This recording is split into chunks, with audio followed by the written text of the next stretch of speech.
Bonsoir tout le monde. Bienvenue à cette soirée. 3 février, on va avoir ce soir un webinaire sur, dans le fond, la présentation que les superviseurs vont faire sur les attentes, sur les perceptions, sur l'ensemble de ce qu'un superviseur peut attendre des officiels sur le terrain. Donc, ce soir, Max Audette va leader la rencontre. Il va vous présenter son équipe, puis à ce moment-là, si vous avez des questions tout au long du webinaire, ce qu'on va vous demander, c'est de soit les écrire dans le chat, et à ce moment-là, quand on aura des petites pauses entre certaines questions, je prendrai le temps d'adresser les questions à qui de droit pour qu'on puisse avoir, que vous puissiez avoir les réponses qui s'imposent. Si advenant quoi que ce soit, vous avez un commentaire ou autre, gênez-vous pas de l'écrire et je vais suivre le tout en direct. Dans le fond, c'est une présentation d'environ, max, je ne me trompe pas, 60 minutes qu'on avait dit avec une période peut-être estimée de questions de 15 minutes à la fin. Fait que je ne prends pas plus de temps qu'il faut. Je vais immédiatement céder la parole à nos 4 présentateurs et c'est eux qui vont vous expliquer, se présenter. C'est expliquer, dans le fond, le contenu qu'il va y avoir. Tout au long de la présentation, il va y avoir des fois des petits sondages qui vont être mis à votre écran. Fait que c'est pour faire un lien avec le contenu qui va être présenté, dans le fond, tout au long de l'heure qui s'en vient. Sur ce, je vous souhaite une bonne soirée tout le monde, puis on se revoit à la fin. Merci. Max? Merci, Monsieur le Président. Good evening, everybody. Merci tout le monde d'être là. Ça fait quand même presque 2 mois qu'on est tout arrêté. The intent of tonight's webinar that will go from English en français, un mélange des deux, est un peu pour nous aider à rester connectés avec la game qui s'en vient, hopefully, très bientôt. On n'invente pas la roue ce soir. On ne dit pas de secrets cachés. On partage simplement de l'expérience. J'ai rassemblé une petite brochette de 4 officiels FIBA, de 3 officiels FIBA avec ma présence pour essayer de partager un peu ces gens-là, quand ils ont été en Europe, aux États-Unis, en Amérique du Sud ou même au Canada chez nous, puis les conseils qu'ils ont pu prendre. Puis, I believe that, you know, the platform tonight will be different than a typical webinar où on s'assoit puis on regarde un diaporama puis on écoute. The mentality behind tonight's presentation, c'est échanger. C'est une plateforme où la supervision, il y a différents angles à faire, à pouvoir partager.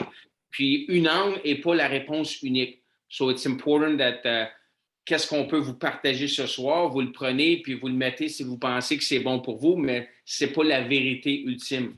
On l'a appris à quelque part, ce vétéran-là, mais avant d'aller de l'avant, j'aimerais ça prendre 2 minutes pour présenter les gens avec qui je vais travailler ce soir. Je suis fier de dire que c'est des amis qui l'amitié a grandi au fur et à mesure avec les années. But without saying much, moi, je suis vice-président du CPA. Je suis content d'être parmi vous. Je suis un ancien président de Membra. Je suis un arbitre comme tout le monde. Puis je suis ici ce soir pour partager ma passion. So thanks for being there. Jay?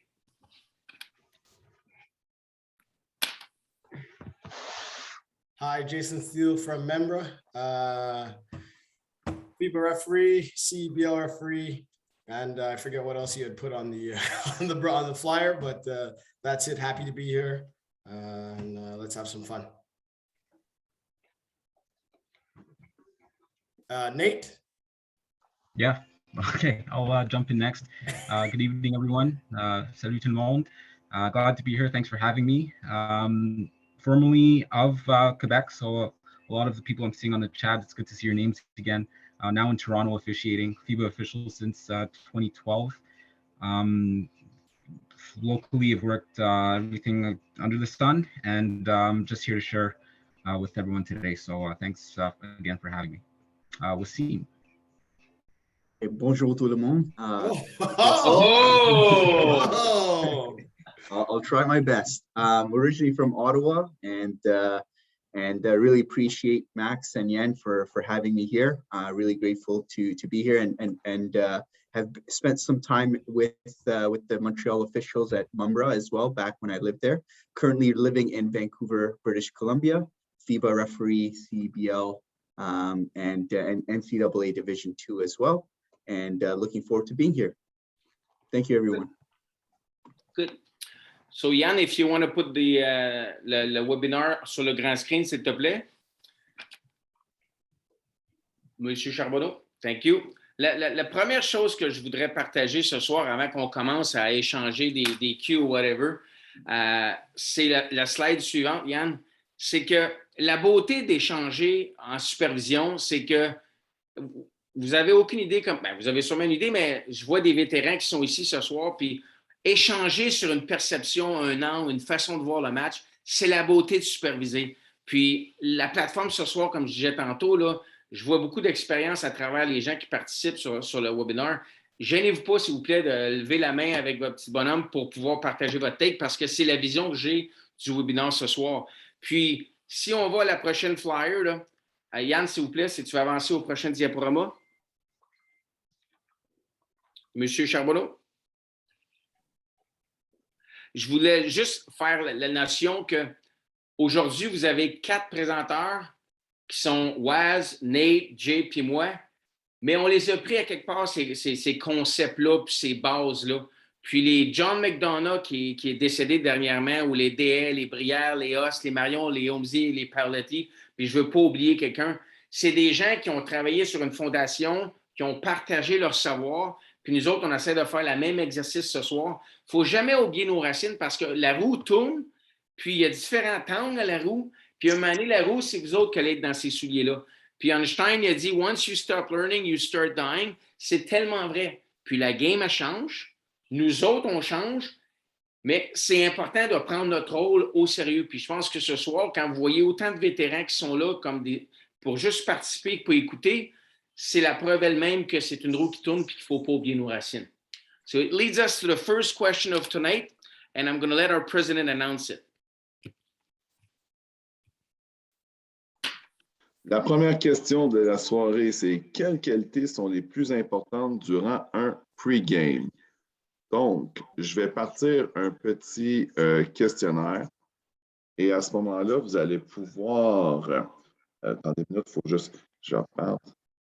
Vous allez pouvoir répondre. Je m'excuse, j'ai complètement oublié, j'avais un webinaire de basket à soir. Oh, c'est fait bien. Non. Une formation d'arbitrage. Hop. Il y a quelqu'un qui parle en même temps que nous. Ça nous fait plaisir. Je m'excuse, Denis Lepage de la Côte-Nord, je viens de me mettre sur mute. OK. Bon, excusez, là, ça bloque, fait que ça ne sera pas long, Max.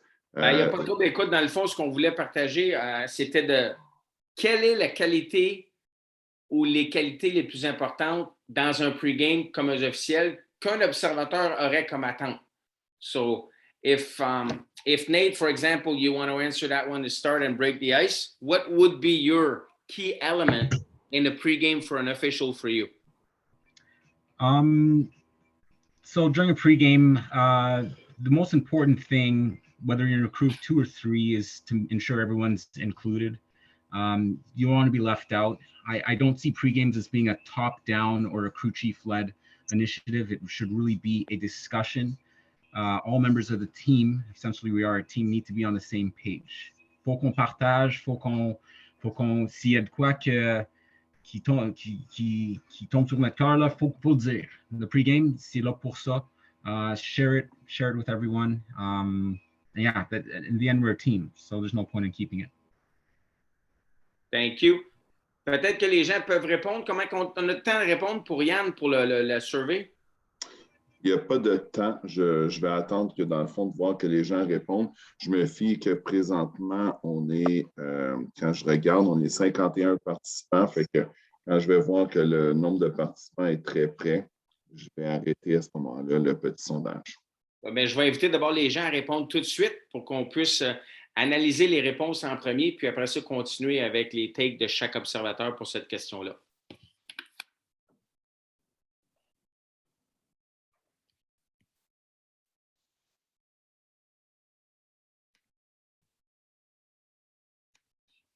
Donc, on est à presque 60% des gens ont répondu.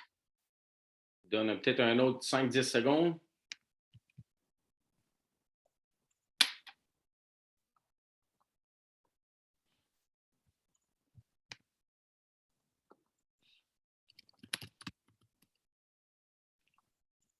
C'est bon, mon Yann? On peut donner les résultats? Oui, il en reste encore quelques-uns. Je vois les réponses rentrer, c'est pour ça, fait que j'attends juste que ça arrête. Donc, j'y vais partager les résultats. Intéressant. Impliquer tout le monde. That's interesting. And I guess, Nate, you helped them out with that answer, eh? I was about to say I might have led people on a little bit, but there's no right or wrong. There's no right or wrong answers for this. C'est bon, j'arrête le partage. Okay. Waz, what will be your answer on that first question? Yeah, Max, I'll give my answer. I think just with the results, it was also really interesting to see that listening to the crew chief or only having the crew chief was 0 votes. I mean, I think to Nate's point, having everybody included is a very, very good thing here, especially now with the game being very dynamic. But for me, the most important thing is I would say, you know, everything there is very important. But one thing that stuck out for me, Max, was arriving on time. And I just think it's a simple thing that's overlooked. And it has such a big implication. Arriving on time, a pregame is really just to get everybody on the same page, make sure people are feeling good. And when somebody's coming into the pregame, maybe they're a little bit rushed, or maybe there's something else going on. You know, you'll find that they might start the game a little bit quick on their whistle or different things, right? So we really want to make sure everybody comes into the pregame relaxed and ready to referee. And I think that can really help you make the right decisions or put you in the mindset to make the right decisions and have a good conversation with your crew. Good stuff. Jay? Pour moi, c'est d'avoir un esprit ouvert. Peu importe l'expérience des officiels d'un pre-game, je pense d'avoir un esprit ouvert et d'être capable de reconnaître que tout le monde va ramener quelque chose au pre-game, c'est très important. So to me, that's the big thing, just openness and ready to learn from everybody and anybody on the crew. OK. Moi, j'ai marqué comme réponse, c'est d'être actif selon son statut. Puis je vais m'expliquer. Un bon pre-game, il faut, comme Nate a dit, ou Jay, il faut s'impliquer, il faut échanger. Mais ici, il faut aussi prendre conscience où qu'on est dans l'échelle de l'arbitrage. Ce n'est pas parce qu'on est un nouveau qu'on n'a pas à s'impliquer dans un pre-game. Au contraire, il faut poser des questions pour ne pas avoir d'interrogation dans la tête, pour embarquer sur le terrain, pour être confiant. Au même titre que si on est le vétéran dans un système à 2, il faut faire tous les petits détails pour rendre son partenaire à l'aise, confortable avec nous. Comme ça, quand il embarque sur le match, il est prêt mentalement puis il sent dans les bons souliers. Si on prend l'exemple du système à 3, puis reconnaître qu'on est U1, il y en a beaucoup qui vont dire « Ah, j'ai pas besoin de faire de pre-game, je ne suis pas le crew chief à soir. » Mais je pense qu'il se plante en disant ça, dans le sens que souvent, entre le U2 et le crew chief, il va y avoir une grande différence d'ancienneté ou un plus grand manque de communication ou de connexion. Puis le rôle du U1 de s'assurer que le U2 il est connecté autant que le crew chief ou que le crew chief fait sa job, c'est lui qui va s'assurer que ça run smooth. Puis le U2, ben, lui, dans un système à 3, c'est comme je disais tantôt, c'est de poser des questions, c'est d'écouter, c'est d'aller chercher le plus d'informations possible. Puis comme crew chief, ben, c'est de s'assurer que notre équipe est prête.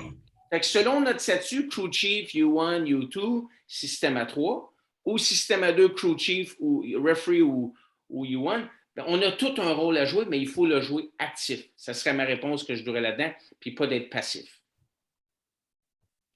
Question numéro 2. Donc, je vais juste fermer ça. Est-ce qu'il y avait des questions? Avant, excuse Yann, est-ce qu'il y avait des questions du membership par rapport à le pre-game ou des expériences que les gens ont déjà peut-être vécues qui veulent s'interroger ou qui veulent demander? J'ai rien vu passer dans le chat. OK, c'est beau. Donc, je continue. Question numéro 2. Au premier regard, que doit dégager un officiel? Donc, je vais partir cette fois-ci le sondage de la bonne façon. Fait que vous allez pouvoir... Est-ce que vous le voyez? Non. Lancez.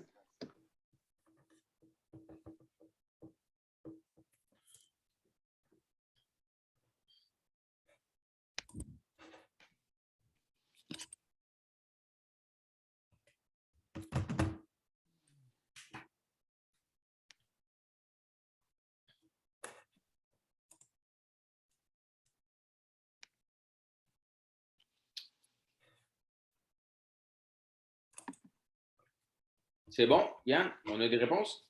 On est à 60% à peu près de réponses présentement. Ça rentre quand même rapidement. Je laisse encore à peu près 10 secondes. OK. Donc, je vous partage les résultats. Confiance, wow. La confiance, l'assurance sont les deux premières qualités selon les gens. OK. Confiance, assurance. Waz, we'll let you break the ice on that one. What will be your take from BC on that question of what's the first perception we should have from an official? Yeah, I think it's a great question, Max. And for me, I think what catches my eye, the first thing is confidence.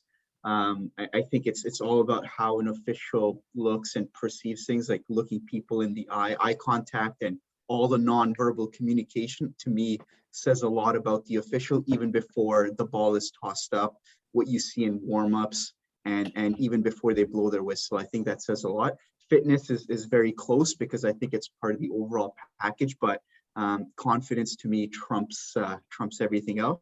I will say there's also a very fine balance between seeing an official that's confident and cocky, right? And for me, confidence is great as long as they're not cocky and arrogant. Good point. Nate?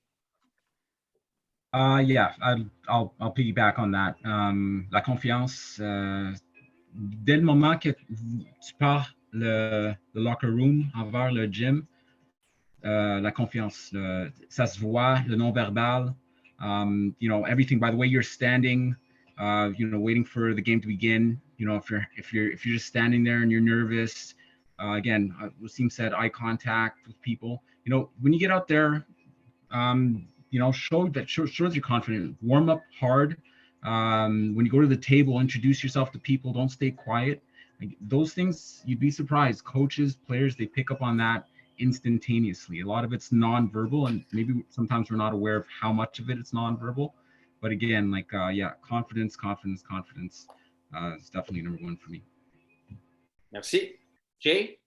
Je suis tout à fait d'accord avec la réponse de confiance, mais pour moi, je pense que la forme physique est très, très important parce que tu peux avoir la confiance, l'assurance, le leadership, toutes les réponses qu'on voit ici, mais si tu n'es pas en shape and you don't pass the eye test when you step on the floor, when the coach looks at you, you lose all the other stuff. So, d'être en forme physique, je pense que c'est pas le plus important, mais une chose qui est très, très important. Et avec ton forme physique, tu démontres que tu prends ton job comme arbitre très, très sérieux. Merci. Thank you. Moi, je vous dirais, puis ceux qui me connaissent bien, ils ne seront pas surpris, là. Moi, c'est le professionnalisme que vous allez dégager quand vous allez embarquer sur le terrain. Que ce soit les mains dans les poches, que ce soit se tenir droit, que ce soit avoir des conversations inutiles avec les spectateurs, que ce soit de bien se présenter avec les officiels mineurs puis de leur demander s'ils ont des questions, que ce soit de donner le même temps d'antenne à l'entraîneur à gauche que l'entraîneur à droite. I believe the first impression, how you do details, go get the confidence, puis la confiance qui va t'aider au premier sifflet si c'est un appel serré. C'est facile, c'est gratuit, mais ce n'est pas tout le monde qui le fait. Pour moi, c'est le professionnalisme qui est important. Question de la clientèle? Oui, on avait un commentaire de Danny Boudreau qui disait « Assurance et confiance peuvent être très similaires ». Sa question, c'est envers qui? Soit le crew, les joueurs, les coachs, le public. Si on se fie à vos réponses, c'est comme l'ensemble de tout. Oui. Jay, what would you answer to that? Pour moi, c'est d'avoir l'assurance du crew. Et avec l'assurance du crew, vous allez démontrer du confiance dans la game et ensuite avoir l'assurance des entraîneurs, du public, des joueurs, des coachs, tout ça. Good. Thank you. Question numéro 3.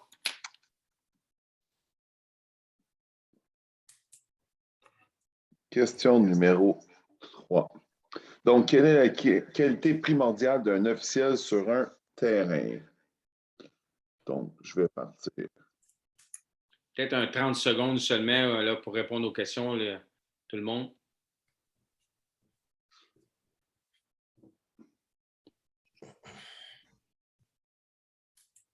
Excusez, j'avais oublié d'arrêter le partage, donc je reviens aux questions.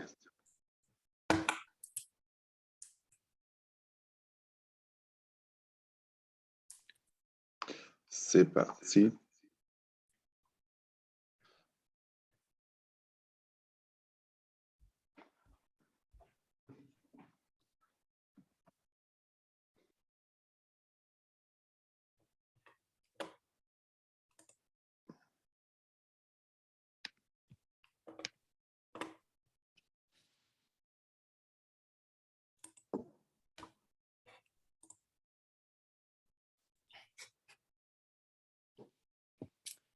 Pas facile de trouver une qualité, hein, la qualité primordiale. Exactement. Puis présentement, là, il n'en reste pas beaucoup qui n'ont pas répondu, puis c'est assez partagé. Donc, je me fais un et je vous partage le tout. Donc, si on regarde dans les proportions, c'est maître des règles, conscience et communication qui se ressortent le plus. Intéressant, ça. Max, Max, if you don't mind, I know this one stumped me, but I'd like to go first and just say that Nate had a great answer. So Nate, take it from here. Thank you, Jason. Again, just looking at all these answers, there's no right or wrong answer at all. For me, personally, personnellement, je dirais que la conscience, it's just by far for me the most important thing. Why? Because on the court, you know, we need to be aware of everything, right? We need to be aware of course, the benches, the players, coaches. We need to be aware of our partner on the floor. We need to be aware of, you know, things that may be going sideways. If we are not aware of those, we end up with problems later. That's why I think working on our awareness as officials, you know, from any game, doesn't matter what it is, just being aware of everything is a great way to, what's the term? Kill lizards before they're dragons, something along that's Rick the Gang, anyways. But again, it's something along the lines of that. But again, to get things before they escalate. So awareness is for me key. Thank you, Jay. What's yours? I would agree with Nate. I think awareness is a big part of it, and it's not just being aware of the game clocks and stuff like that. That's game control, but it's being aware of your environment, being aware of the level of basketball you're doing, being aware of the coaches, being aware, is the table going to be any good or is the table going to be bad? Yeah, I'm going to have to piggyback off Nate there and just go with awareness. Okay. S'il vous plaît, juste fermez vos micros, ceux qui on entend des sons. Merci. Wise, what would you recommend on your side from Vancouver? Yeah, for me, guys, I'm going to take a little bit of a different approach. I agree with both Jay and Nate that you know, awareness is very important, and they're absolutely right. I actually think it's going to be a combination of the different pieces. But if there's one thing that sticks out for me, it's communication, right? Communication is so crucial in the game of basketball. If you think about it as referees, we're providing a service. And if you want to challenge yourself, try doing a game without saying anything and think about how difficult that would be, right? So if you think about a game and communicating effectively, you can really get out of trouble from a lot of situations and have preventative officiating techniques by just using your voice before your whistle, right? Little things, and even how you communicate with coaches and the table, everything can really go a long way, right? So for me, communication is a very crucial thing. You could be a master of rules, you can be an amazing play caller, but if you cannot communicate effectively to get people on your side, it'll get you in trouble. And you know, even if you're not the strongest play caller, if you can build rapport and communicate effectively with people, because ultimately that's what we're doing, and manage the emotional situations, then it can get you out of some trouble as well. So for me, for that reason, communication is vital to the game. Good point. Moi, je rajouterais, je ne sais même pas s'il était dans la liste, là, mais je dirais être un excellent facilitateur en prenant soin, taking care of business. Dans le sens qu'on être approachable, aider la game, savoir quand gérer les bancs, quand quoi dire aux gens, mais de ne pas laisser, do not freeze. Take care of business when it's needed. Je pense que si on est approchable, si on est un bon facilitateur, si on connaît nos règles, si on est confiant, c'est bien, mais la notion de quand il faut serrer la vis, le ressentir puis le faire, je trouve que c'est une qualité qui est primordiale. Puis c'est intéressant que je dise ça parce qu'on est 4 arbitres, puis on a 4 takes différents, mais qui montrent qu'on a aussi 4 peut-être styles différents. Mais moi, si je sais que le match, things are under control, les autres choses qui suivent à côté, c'est des détails à perfectionner. Mais à la base, il faut déterminer who's in charge. Puis ça, pour moi, c'est la qualité qui est très, très, très importante pour moi. Good. Dans les commentaires, on venait de recevoir un commentaire de Denis Lepage qui dit qu'il est d'accord avec l'ensemble, dans le fond, de ce que vous dites. Puis que, dans le fond, c'est vrai qu'être conscient, c'est beaucoup plus que la maîtrise des règles parce qu'à notre niveau, ça devrait être quelque chose qui est acquis. Mais en même temps, on est des humains puis on gère des émotions. Fait que, comme Wassim l'avait mentionné aussi. Good. Merci. Donc, prochaine question.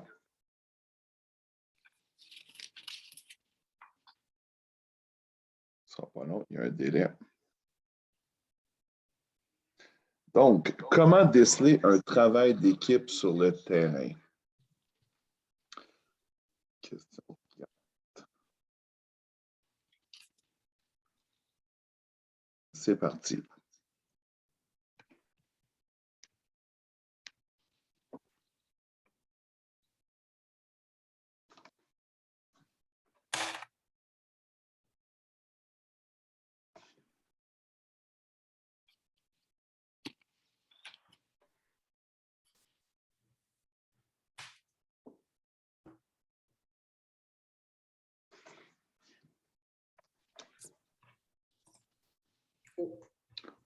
Oh, il y a 2 réponses qui se démarquent jusqu'à date plus que les autres.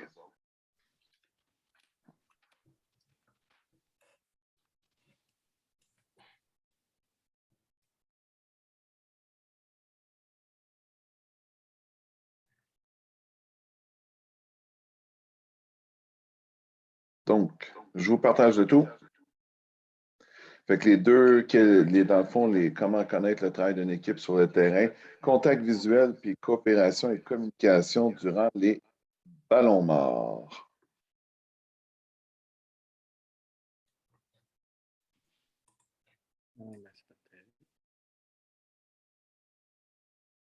Max? Oui, écoute, moi, si je commence avec moi là, pour cette réponse-là, c'est le contact visuel. Écoute, dans le contact visuel, c'est la première étape qui souvent va éviter une zone qui n'est pas respectée ou des gens qui supposent qu'ils devraient siffler. L'eye contact fait ressentir que tu es une équipe sur le terrain, fait ressentir que tu n'es pas tout seul, évite les fameux blards ou whatever.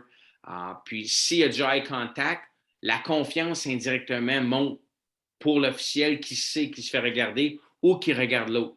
Puis, un Gilles Brière te dirait, à la guerre tout seul ou à la guerre en équipe, tu es tout le temps plus fort quand tout le monde poule dans la même direction, mais le eye contact est la source initiale. Puis ça, c'est ma réponse à moi.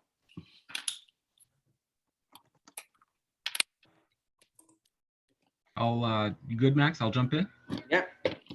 Yeah, so a lot of good answers here, a lot of interesting answers. For me, personally, I would say the number of double whistles, le nombre de double sifflets, and why.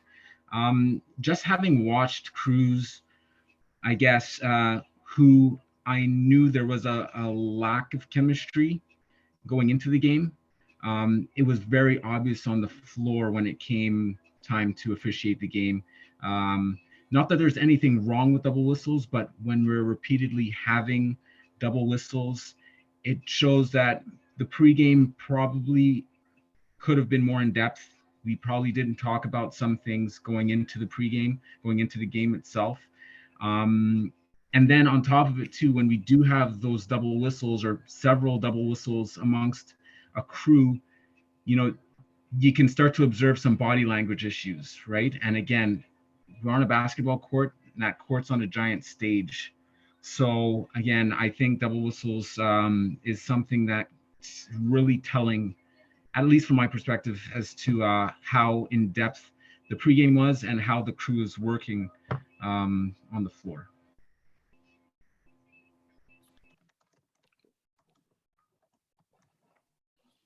If I can go, Max, pour moi, un clé qui décélère, décélère, did I say that right? Yeah, no, I didn't, you're laughing. Qui décélère le travail d'équipe, c'est le non-verbal, la body language. Je pense que ça, c'est quelque chose comme un observateur que je regarde souvent quand je regarde des matchs, le body language des arbitres. And that gives me an idea of how things are going or if they're working together. If you see one official with poor body language or bad body language, doesn't matter how much they communicate during timeouts and stuff like that. If that body language continues to be bad, then you know there's something wrong with it within the teamwork there. And Max, maybe I'll just jump in real quick for this as well, but all very good points. And I like to see, you know, the cooperation and communication during dead balls, visual contact. I think all of these are extremely important. I think for me, it's respecter des zones. So understanding, and it goes into Nate's point about double whistles. They're not bad, but we just need to look at kind of why they happen. And first, in understanding the fundamentals of what's my primary, what am I looking at, and really understanding that and making sure you stay disciplined to referee your primary and not going to your partner's primary, and to have that trust. It can really help, especially if you start off the game with a lot of areas that are out of primary, then it could throw off the consistency for the crew. Because all three or two officials are calling the game maybe a little bit differently, right? So you really want to, for me, start the game off and ensure that each person knows which areas they're refereeing and feels confident to do so. Good stuff. Commentaire, dans le fond, Denis Bergeron a dit: j'aurais ajouté toujours supporter son partenaire ou ses partenaires. Très bon point. C'est intéressant parce que vous voyez 8 différentes réponses, 4 observateurs, 6 superviseurs qui vous partagent différents takes, une personne qui participe au webinaire qui a aussi un nouveau take qui n'était même pas là-dessus. Il y a différents angles à ça à observer, il y a différents angles à arbitrer, mais il y a tellement de bonnes réponses quand c'est fait avec les bonnes intentions. Super. Question suivante.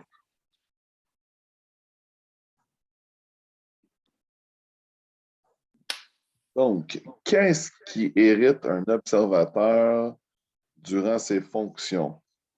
If we translate that question in English for our Anglophone clientele, so if you're an observer, what irritates you from what you see on the court from the official?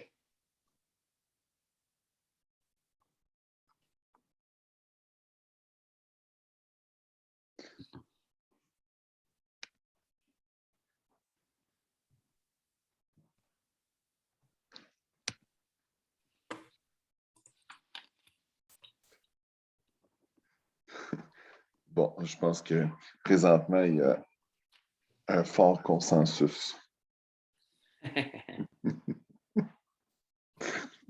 Peut-être c'est un piège. Hein? Quand j'étais à l'école, c'était souvent les questions comme ça qui étaient les questions pièges. Oui, mais je ne suis pas d'accord. So what do we got as answers? Ce ne sera pas long. Ça rentre encore. OK. Donc, la réponse qui ressort le plus, le oui, mais, yes, but.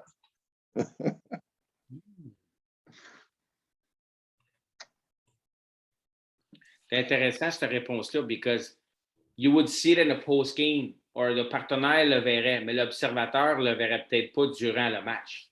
Mais c'est sûr que dans le post-game, ça serait un irritant, c'est sûr. If I may, Max, for me, we talked about this last night or whenever it was, but for me, especially at the younger levels, or not necessarily, I don't supervise at the university level, but in the games that I go supervise, the thing that gets to me the most is when you sit down in the gym, the referees say, "Oh, there's a supervisor here. I can't miss anything," and then they change the way they referee. And they start blowing the whistle too much, and they start doing things out of their norm, and then it impacts the game. It impacts the way they officiated everything. I find that I see that often. Oh, there's a supervisor there. I gotta make sure I'm perfect. And any good supervisor knows that's not what we're looking for. So that to me is the biggest thing is the referees that do too much. Now, if the game is going to hell, that's one thing, but the referees that do too much and just say, "Oh, I got a referee," and they go out and just blow the whistle and kill the game. I die a slow death when I'm sitting down in the gym. Good point. Wes? Max, I'll jump in. And, you know, we chat a little bit about this. And you know, when I was thinking about it more and more, I initially, you know, was thinking arrogance, right? But, you know, the more you think about it, and you know, Nate, not to steal your thunder, but the point about not taking care of business, I'll just make this comment here.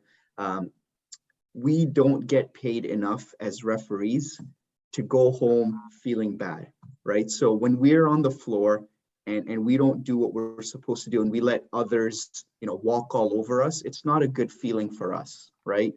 So we should never have to go home and feel like we let other people have their way with us and whatnot. So it's in our best interest to take care of things when they happen, right? So have fun out there. And part of that is if things come up that you need to take care of, that's gonna, you know, cause you to not have a good game or feel good about it, take care of that, nip that in the bud and eliminate it from your game. Because we, quite frankly, there's not enough money that we get paid for each game to feel bad after the game. So for me, I think thinking about it more and more, take care of business and have fun out there.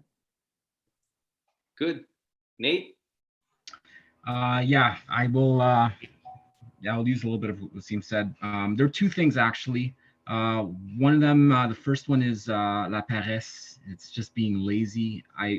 Not getting to the baseline fully, walking, you know, stuff like that. It just irritates me. Sitting as an observer, whether I'm in, you know, a fan of the game or even if I'm supervising, there's just no words. And then the second thing would be, yes, Wasim's point on not taking care of business. You know, just sitting and watching a coach just have a field day, you know, just doing what they want, or a player just constantly exhibiting bad behavior, constantly flopping. You know, these are things that need to be taken care of. Il faut les gérer. On peut pas laisser passer. We have to remember that, you know, every game that's officiated, we are, in a sense, holding a line, right, of what's acceptable and what's not. And it's a game-to-game thing.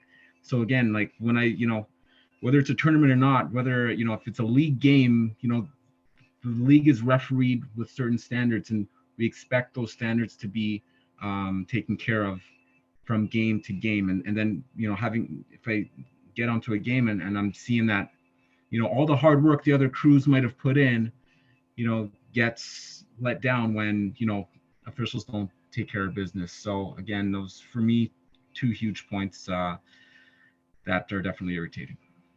Okay, c'est intéressant ta dernière phrase, Nate, that what you do impact others. C'est pour ça que moi, souvent, quand je vais aller observer, des fois, je vais me cacher ou je dirai pas, ou je vais arriver à la dernière minute volontairement. Puis quand je vois les gens être nonchalants, sloppy ou comme soutien, même pas traverser le half-court, ça me brûle en dedans parce que je prends tellement une fierté à être professionnel quand moi j'arbitre ou quand je supervise ou encourager les gens constructivement, que quand je vois quelqu'un s'en foutre puis pas y mettre son cœur, on dommage les uns les autres. We hurt each other. Puis je pense que comme observateur, puis Jay l'a un peu nommé tantôt, whoop, they see the observer, they're different. I mean, when people are sloppy, when they're lazy, like, ça me brûle parce qu'à quelque part, écoute, on reçoit un salaire, c'est ta job, tu as choisi d'être là, work hard. Puis pour faire une comparaison constructive puis positive, avant Noël, avant la COVID, je suis allé superviser à Édouard-Montpetit, puis j'ai supervisé un nouvel officiel du collégial D2. Puis écoute, je ne connais pas, je ne l'avais jamais vu, on me l'avait recommandé. Puis avec les années, tu vois des nouveaux visages, il y en a qui passent, il y en a qui reviennent. Puis, wow, la mécanique que ce jeune officiel-là avait, c'était crisp, c'était solide, comme si c'était une game, puis il en prenait une fierté. Mais à la fin de la journée, cet officiel-là, il ressortait du package. Puis c'est ça qu'on veut comme officiel, pas d'aller chercher trop d'attention, mais on veut ressortir par nos qualités. Puis je pense que le professionnalisme, l'implication, how you commit, drift away all that sloppiness and that laziness, parce qu'il faut réaliser que quand tu as le chandail gris sur toi, ben, tu es dans une petite famille, puis si jamais tu drift away du right behavior, il y a des impacts à ton comportement. Puis ça, il faut le garder en tête, c'est sûr. Fait que ça serait ma réponse à moi. Il y a eu quelques commentaires, en tout cas plusieurs abondent dans le même sens avec Jason, ce qu'il a dit dans son commentaire.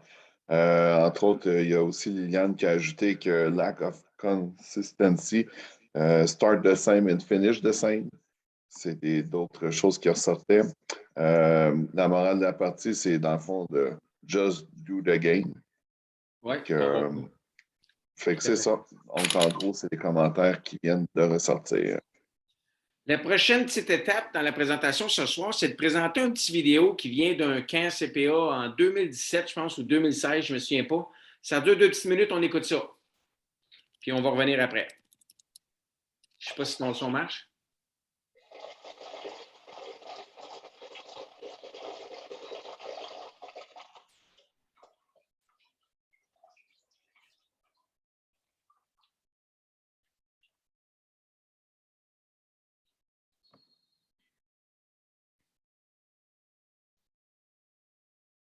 Est-ce que tu as du son, Yann? Yes. Mais allez plus fort, s'il te plaît.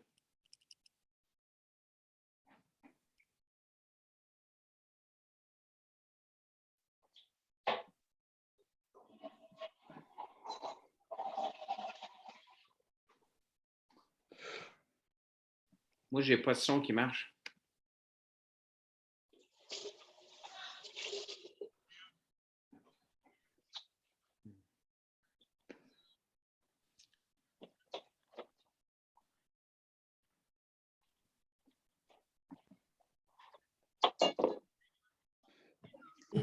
Désolé, je ne suis pas capable de mettre le son. OK, bien, c'est pas grave. Écoute, le message que je voulais partager en regardant, on peut continuer à le regarder, là, c'est que les gens qui vont à des camps, que ce soit les observateurs ou les officiels, on va là avec une mentalité de camp.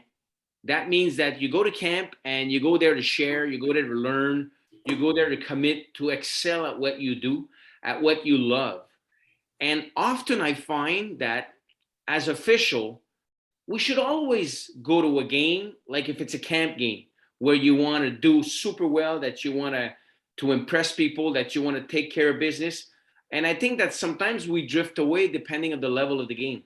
Puis, si on peut rentrer dans notre routine, a mechanisms that, you know, whatever it is, the detail, you know, like si on parlerait à un MP Malo là, ce soir qui vous dirait c'est quoi sa routine quand elle va arbitrer un match, elle vous dirait, tu sais, ça commence pas. Mais on se prépare à ça. Mais quand on va à un camp, on va se préparer au match, on va se préparer au week-end, puis on va arriver, puis on va être beaucoup plus efficace. Puis je pense que le plus qu'on peut mentalement se gager comme si on serait à un camp, peu importe le match, que ce soit collégial, high school, universitaire, whatever, mais je pense que le plus on va exceller dans notre play calling puis dans notre job tout court sur le floor.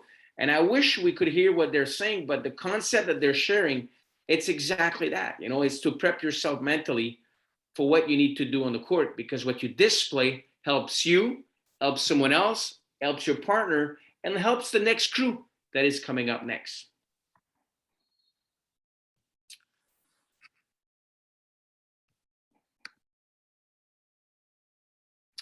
Jay, Nate, Waz, you want to add something for the video?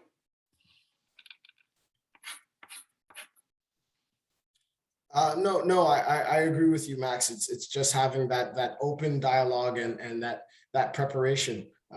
Like you said, take every game like it's at camp. I mean, when you're at camp, you go, you referee, and then you guys discuss calls or discuss plays or discuss stuff like that. Well, those same discussions should be happening in your high school game, in your CEGEP D2 or D1 game, in your university game, in any game. You should be having those open discussions parce que c'est comme ça on s'améliore comme des arbitres. Okay. Nate? Yeah, I would just say on that point, leave the ego in the locker room. Like we're all human. We all make mistakes. Let's talk about it. Let's air it out. Let's find out what happened, and make the adjustments for next time. Right? Again, like we're now privileged in 2022 with so much game footage and game tape. Share that stuff around. Partage les clips. Reçois des commentaires de différentes personnes. Envoie tes clips à un mentor, pour avoir le plus de feedback possible. Puis il faut jamais prendre ça au personnel. Again, we're all human. We all make mistakes. We've all been there. It's just learning from it. It's constantly learning from it, and the goal is getting better and sharing with others. Share what you've learned. What? Yeah, on the topic of kind of making mistakes in camp, right? Camp is a perfect environment to make mistakes, right? And I think the reason a lot of the top officials make it to where they are is because they've made a lot of mistakes. The difference is, we try to fail forward. It's okay to fail forward. And what that really means is all mistakes that you make, just continue to learn from them. And when you go to camp and when you learn the things you learn, you have to implement it. And when you implement it, what you do is you just layer one thing on top of the other. And as you keep going back to camp, going to new teachings, what happens over a period of time is you've just layered a lot of things, and that's what makes you a very consistent and solid official, right? So it's really important to try new things, make those mistakes, because that's how you learn, right? But make sure you learn, make sure you take something away from every mistake you make and apply it to the next game, and just continually, like little by little, you get better. And before you know it, in the span of 10 years, you would have improved a lot. Good point. Good. Avant d'aller à la période des questions, je serais curieux de demander, j'ai remarqué que Gilles Brière, qui est parmi nous, qui est un des fondateurs du CPA, Gilles, if I can put you on the spot, pourrais-tu dire la différence que quand tu supervisais dans les années, je dirais pas le chiffre, là, versus les 10 dernières années, comment ça peut être différent, si ce l'est? C'est sûr que la technologie, il y a le vidéo, mais la façon de faire des observateurs aujourd'hui versus comment c'était dans ton temps quand tu es allé aux différents championnats nationaux, aux championnats du monde. Qu'est-ce que tu répondrais à ça, Gilles Brière? Moi, je pense qu'on mettait beaucoup d'emphase sur la mécanique, sur les signaux. Moi, ce n'était pas tellement important pour moi. Maintenant, je pense que c'est un acquis. Quand un officiel arrive, les formations, quand ils sont jeunes, ça devrait être des acquis. On ne devrait pas montrer ça à un gars, des signaux ou de la mécanique quand ils sont rendus à Division 1 ou universitaire. Pour moi, là, ça, c'est dans mon temps, ce n'était pas acquis, on le montrait. Maintenant, je trouve que la grosse différence des gens qui arrivent aux Division 1 ou universitaire, c'est très acquis maintenant. Ça, je suis très content de ça. Mais je me suis fait une liste, moi, quand je regarde un officiel, je me suis fait à peu près 10 commandements. Là. Quand moi, j'observe, peut-être que je suis un vieux de la vieille, moi, un de mes premiers, les gens me connaissent, moi, c'est le fitness. Moi, quand un gars, ça prouve beaucoup de choses, mais peu importe si la communication, comme disait M. de la Colombie, M. Wassem, là, je suis d'accord avec la communication, l'assurance, ça, c'est important, mais je trouve que moi, le fitness, c'est un des points les plus importants, que quand moi, je vois quelqu'un qui arrive sur le terrain qui est fit, ça me donne une bonne impression en partant. Ensuite, moi, c'est les règlements. La connaissance des règles, pour moi, c'est très important.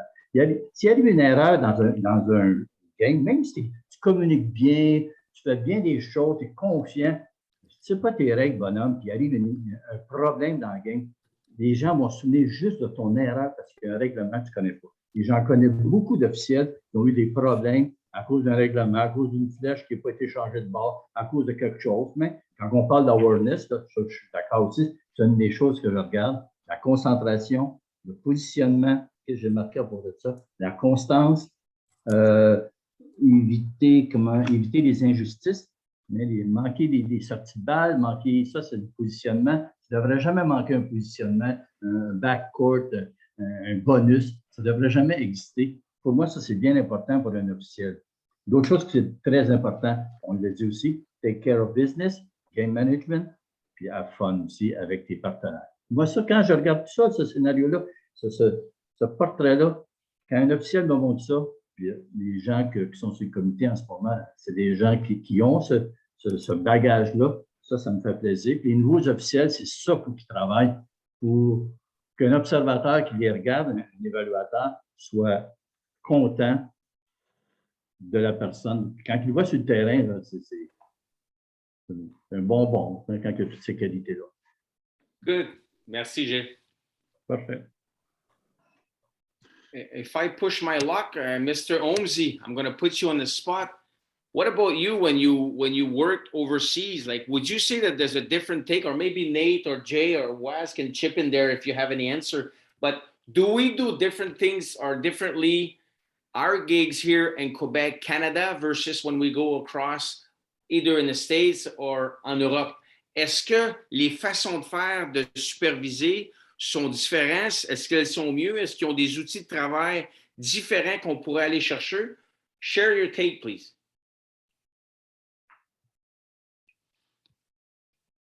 Mike? I'm coming on here. All right. Thanks, Max. And again, thanks to all the speakers tonight for taking the time to share your experiences and your comments. I think we do a very good job provincially, and I think across the country as far as referee development and training and so on.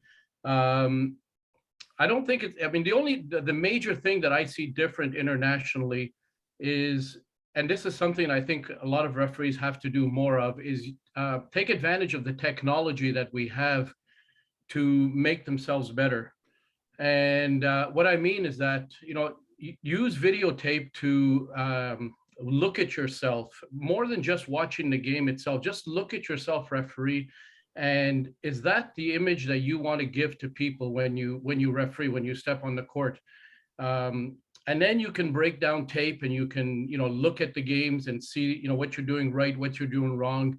I think that can be very helpful. The other thing that I would encourage referees to do, that as a supervisor, I would tell any referee to do, is go watch games. I know growing up as a referee, and Gilles will tell you that he probably did the same, and I know Jason did the same, and Nate and yourself, Max. Wasim, I don't know what you did, but whatever you did it well, because it got you where you are. Go watch senior referees, go watch basketball games, go spend time with referees, ask them questions, ask them to sit on the pregame, ask them to sit on the postgame. But go and watch other referees referee and see what you like, and take the elements from those referees that you can put into your game and to make you a better referee. Those are the things that I think I would encourage. What I think what we do here, as far as we spend a lot of time developing our referees and observing them, and I think, you know, that's something that we do well. Thank you. Good. Nate, Jay, Waz, you want to add something? Something you've seen in a different country, or something, a past experience that was different than what we do in Quebec? I'll just jump in quick. Just having had the opportunity to referee outside of the country, and now even in Ontario, I would just say, and this is, you know, to toot the horn of the supervisors in Quebec, the officials, the supervisors we have in Quebec, or that I should say you guys have now in Quebec, are second to none. And the great thing is that they're so open. You know what I mean? You could just walk up to, you know, Mike, Jill, Alfie, you know, wherever it is, introduce yourself. Hey, I'm a referee, blah, blah. And you have a question, they'll be more than happy to answer, you know? So, and that's not something that happens everywhere. I can say that from experience. So definitely take advantage of the crop of very experienced referees there are in Quebec, because I would just say not to take it for granted. Merci. I do have something to say, but I know Jay's itching to chat, so I'll let Jay go first. Just to answer your question, Max, about doing something different. For me, what I found interesting was a game I did in France, a Euro Cup game I did in France, where I had an on-site observer who gave us feedback after the game. And then unknown to me, 2 days later, I received a document from FIBA, and we had a FIBA video observer, and he broke down each quarter, play-by-play or call, non-call and stuff like that. And it was just interesting to see that his perspective on the game from watching it on video and our observer who was in the gym's perspective was a little bit different. It wasn't an overly difficult game, but it was different. But with those two sources of feedback, my next game, I was that much more prepared. So that was the first time I had ever had an official video observation with all the information on it. And I thought that was super cool. And, you know, we've tried it a couple of times here in Quebec, but that's something that's huge. That's huge, breaking down game tape. So good. Bon. Mike puis Gilles ont partagé, tu sais, d'aller voir des matchs, puis de vous impliquer, puis je vais vous dire un funny story. J'ai été présent pour le premier match de NBL Canada de Wazim. Wazim, aujourd'hui, c'est un arbitre FIBA. Il s'en va à Washington la semaine prochaine pour les World Qualifiers de FIBA. Mais son premier match, pour vous donner une idée, il est venu accompagner Jason puis moi. He flew from BC to Ottawa or Montreal, then hit the car with us, travel all the way to St. John, New Brunswick or Moncton, watch the first game, referee the second game, and watch the third game. Puis là, on l'a ramené à l'aéroport de Montréal. Fait que dans le fond, il a pris 2 avions, il a fait 25 heures d'auto pour un match de basket. And the funny story is that when we dropped in at the airport, at that time, he had lost his keys. So he was supposed to take his flight in like 20 minutes, and we were looking for his keys, and he was in a panic mode. And remember that was? Oh, yeah. The best stories, man. The best stories. It was all worth it. How you were keen, right? And today, you're traveling the world or whatever, et ça marche pas. Quand tu t'investis, pour raconter une histoire similaire avec Nate puis Jay, mais c'est juste un exemple qui montre que quand tu t'investis, there's results, you know? Yeah. And Max, just to chime in there, because a couple of good points. I mean, Mike Holmesy just made an amazing point there, right? So watch a lot of basketball games. I got my first big break because I went to watch a college basketball game, and I always bring my stuff with me, and I had it in the change room, and I went to watch, and one of the officials forgot their pants and had driven home to go get their pants, and the game was about to start, so they needed an official, and I kind of knocked on the door. They asked me if I had my stuff, and I did. And that was my big break because I was not refereeing college at the time, but that got me put on. The coaches knew who I was, and I did 1 quarter before the other official came back, and the coaches were calling the supervisor saying, "Hey, who's this guy? And we want him on our game." So I got my big break just there. That put me on the map. So definitely go watch a lot of games. Now, to Max's earlier questions about officiating in Quebec, I'm going to say a few things, and I think you guys are extremely lucky. So I've been in Ottawa, so I've been under the Ontario system. I've refereed in the States. I've refereed now in BC, and anywhere in between with Canada West as well. So I think I have a pretty good grasp of anything west of Montreal. I've even been invited to referee at the Sun Youth, thanks to Mike Holmesy and Max and everybody there. So I've had a very good grasp of refereeing across Canada. And I will say, you guys in Quebec need to be extremely proud of all the officials that you have. And I mean from top down, right? If you look at the top officials in Canada, to this day even, MP, right? Pierre Marion, Mike Holmesy, and Gilles Brière, all the officials that have come up. And if you look at even some of the most significant changes and some of the key documents that are being used internationally, like the IoTs, are some of the creative work of Pierre and a lot of others that went into it. So there's a lot of good and amazing knowledge that's there. Nancy also for me has been pivotal in terms of my growth, and they've all been extremely approachable. I could tell you when I went through some adversity while I lived in Ontario and through my growth, the officials in Quebec, and I mean Jason, Nate, Max, were not just a handful of officials, but others like Mike and Nancy were sounding boards for me to learn and for me to kind of pick things up from. So you guys are very lucky and very fortunate to have these resources at your fingertips. Quebec, in my opinion, has always been ahead, and when it comes to evaluations, when it comes to teaching, and I think you guys should take full advantage of the wise words that are coming from your leadership team and the people that you have in your camps. Very, very good. C'est gentil. Merci, vas-y. And this is from the outside. I'm not paid. Believe Yeah, I was me. going to say that. Make sure that people know you're not getting it. Yeah. Tu veux-tu ouvrir la période des questions pour les gens? Peut-être s'il y a des gens qui ont des questions pour des expériences passées qui veulent demander l'avis de nos cliniciens. Il n'y a pas de problème, Max est ouvert. Fait que donc, quiconque voudrait prendre la parole pour poser une question ou passer un commentaire à nos présentateurs, il n'y a pas de problème. Juste à faire l'option de lever la main dans le Zoom et à ce moment-là, je prendrai les tours de parole. Donc, je vais aller d'abord avec Ruth, s'il vous plaît. Allô tout le monde, merci beaucoup pour la présentation puis votre présence sur le panel, c'est vraiment intéressant. J'ai une question vraiment technique. Tantôt, on parlait de la gestion, tout ça, puis on parlait de la table. Puis j'ai arbitré un match, puis le 24 secondes était tout en retard. So, je me demandais à combien de secondes vous dites on va intervenir?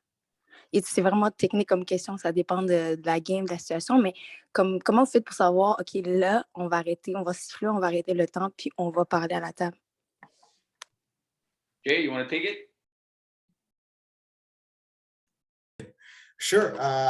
Pour répondre à ta question, ça dépendant de si tu vas mettre une équipe à un désavantage ou l'autre équipe à prendre l'avantage.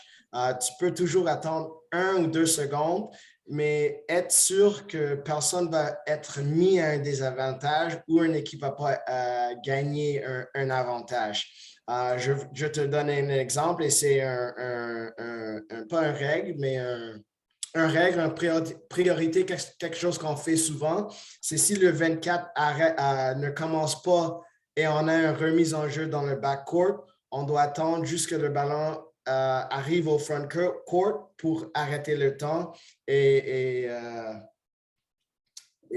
ajuster le 24, parce que si on arrête le temps, arrête le game avec l'équipe, si on arrête le game pour l'équipe qui a la balle dans le backcourt, on le met à un désavantage. Ça, c'est juste un exemple. So yeah, I would say 1 or 2 seconds, 3 seconds, nothing more than that. But just make sure that when you're going to stop the clock, to fix the clock, that nobody's being put at a disadvantage. Donc, est-ce que ça répond à ta question, ma chère? Oui, ça répond à ma question. Ça ressemble à plus sur la gestion, c'est-à-dire, ça dépend de la game, ça dépend de l'analyse, là, c'est très flou, mais 2-3 secondes, c'est assez clair. J'avais une autre question vite fait. Moi, j'ai arbitré, ça fait comme 10 ans, mais comme j'ai pas vraiment avancé, and I was wondering what is the best advice you can give to someone who's coming back to the refereeing? I don't know if you get my question. Absolutely, and I think Max is the perfect person to answer this question. Si je comprends bien ta question, Ruth, c'est comment tu voudrais progresser puis avancer parce que tu fais un retour de l'arbitrage, c'est bien ça? C'est ça, ça fait trop longtemps que je suis là, fait que je suis comme dans le lazy mood ou dans le mode neutre. Là, je me dis, c'est quoi le meilleur? Je dirais mélanger avec d'autres régions dans un camp, des championnats provinciaux. Viens te ressourcer avec des gens qui sont là pour partager leur passion, pour partager des conseils. Et en même temps, ça va te rebooster. Fait qu'il y a des camps annuels qui existent quand cette fameuse pandémie-là va disparaître. des camps seulement pour le féminin, il y a des camps mix à 2, il y a des camps d'élite à 3. Je te dirais que les camps, je te dirais que la participation au festival d'automne, festival d'été, je te dirais la participation dans ta région, de donner ton nom pour aller à un provinciaux, puis de sortir de ta région. Je pense qu'en faisant ça, tu vas retracer des gens, puis tu vas t'identifier à des gens qui sont comme toi, puis tu vas réaliser que tu n'es pas différente des autres. Puis au contraire, en t'unissant et en faisant des nouveaux contacts, ça va juste te mettre en plus motivé pour avancer. Puis indirectement, en te faisant connaître tout ça, bien, les opportunités vont suivre. Fait que je te dirais de ne pas hésiter à t'impliquer, que ce soit localement, provincialement ou off-season dans la saison morte. Et si Max, merci beaucoup pour la réponse. Max, je me permettrais d'ajouter aussi un complément, tu sais, aussi s'impliquer dans l'association régionale où est-ce que tu habites, ça peut être une belle façon. Et aussi les Jeux du Québec, on l'oublie souvent, là, mais les Jeux du Québec sont aussi une belle façon de se faire voir dans notre province. Denis Bergeron.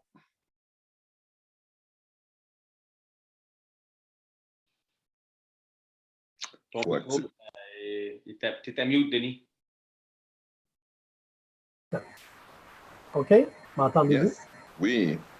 J'aimerais savoir, lorsqu'un problème revient toujours et vous avez essayé de le régler à la table des officiels mineurs, que ce soit au niveau des règles des 24 secondes ou une autre règle là, de base, puis que ça revient toujours, puis que ça crée un conflit, comment vous pouvez gérer lorsque vous êtes rendu, exemple, à la fin du premier quart, puis c'est arrivé 2 fois que vous avez été à table des officiels mineurs, mais que ça revient toujours. Là.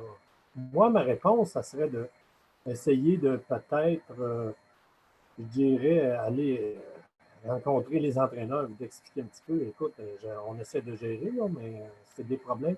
Surtout que lorsque les entraîneurs, à ce moment-là, il y en a toujours qui peuvent critiquer. Là.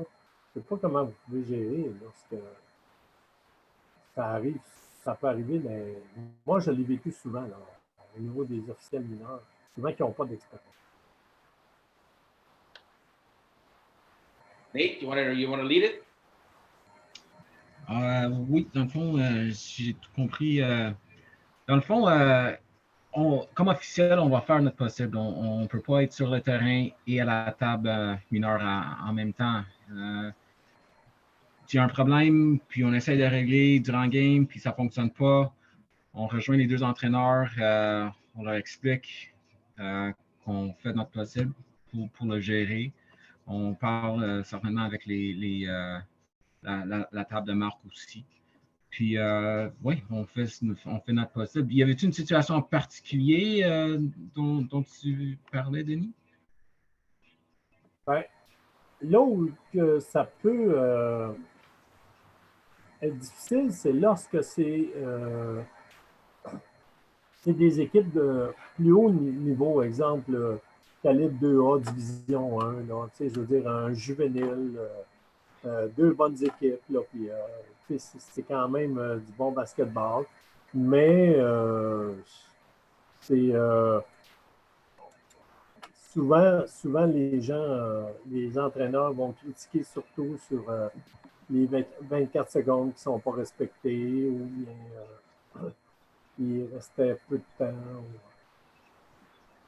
J'ai pas de situation précise, mais on peut le vivre là, plus face à des compétitions là, où c'est que les formations sont de plus haut calibre.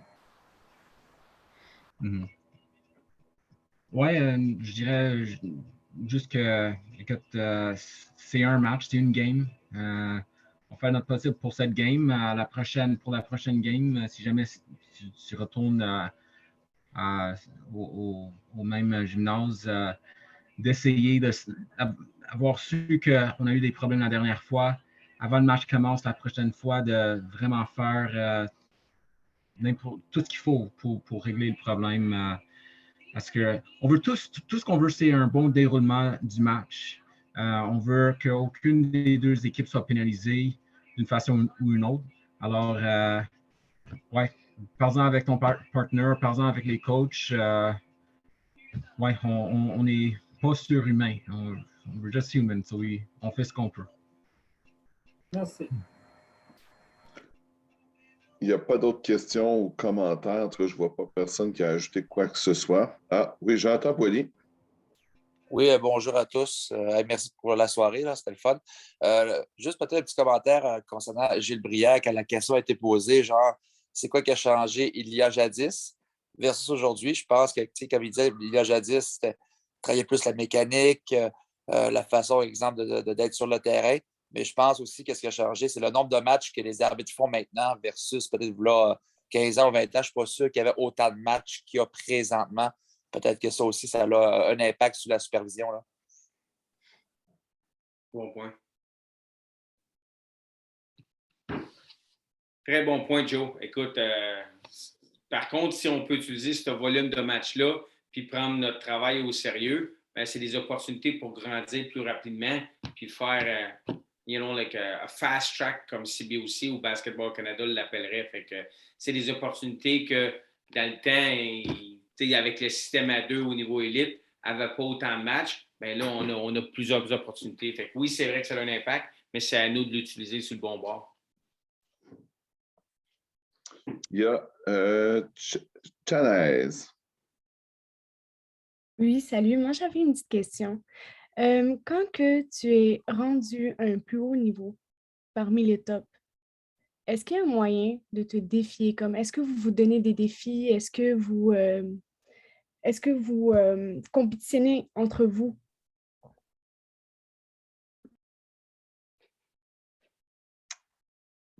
Who wants to take it? Waz, you want to take it? Yeah. Can you just translate for me?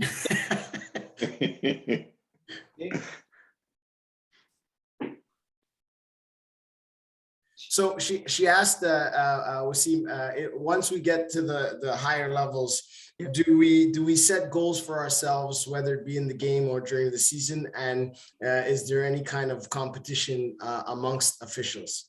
If my French is not so bad, that's what she asked. That's a fantastic question. So at the higher levels, you always want to have goals. I mean, for yourself, for that game. But more big picture, right? You want to have things you're working towards. I kind of mentioned a little bit about, layering different things. So I always used to have a notebook where I would write the things I'm working on, and I wouldn't go past the next thing until I kind of checked it off. So that's always working towards a goal. And then the competition wise, I think your biggest competition is yourself. Your other officials that are there, sure, there might be competition, but really it's officiating is a game. It's really you against yourself, right? There's the only person that can do better is you. It's kind of like working out. When you go to the gym, when you go wherever, you lift weights, it's only to get better. You can't compete with somebody that's a completely different body type. It's a completely different, mindset.